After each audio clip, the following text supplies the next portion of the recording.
Во судот во Велес денеска продолжи судењето против тројцата лекари за случајот со починатата родилка и нејзиното бебе во Гевгелиската болница.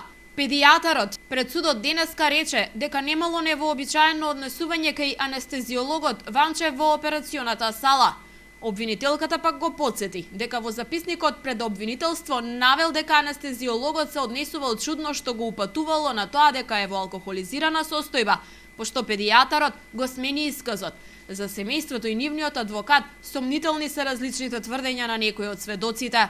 Веќе почнаа картите полека да се отвараат. Еден од сведоците кои што повторно се даваше исказ, денеска моравме да го потсетиме дека во истрага кажал дека едниот од анестезиолозите, поточно докторот Томче Ванчев, бил под дејство на алкохол.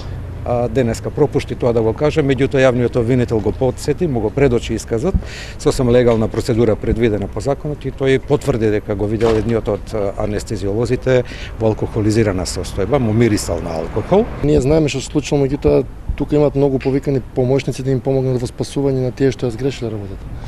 Така да се надам дека уште неколку рочишта се надам судот дека ќе биде ажурен и брз, да ќе заврши судскиот процес и очекуваме и јас сум по ова денеска што го слушнавме убеден дека ќе има казна за тие што го направија тоа што ми го направи и да почекаме уште малце. Покрај педијатарот во судот денеска свој исказ даде и интернистот кој вечерта бил во салата, како и директорот на Гевгелиската болница Сретко Јованов.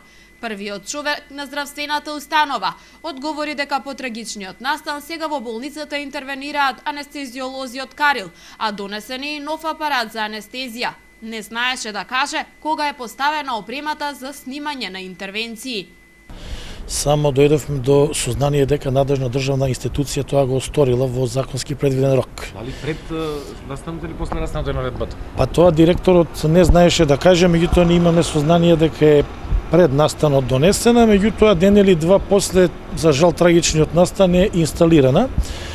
Судот ни дава можност до завршувањето на оваа постапка во една транспарентна постапка да ги докажеме сите тие работи. Двајца гинеколози и еден анестезиолог се товарат дека сториле кривично дело, тешки дела против здравјето на луѓето. 32 годишната Маја Кадиева и нејзиното новороденче починаа на 22 октомври 2015 година за време на изведување на царски рез.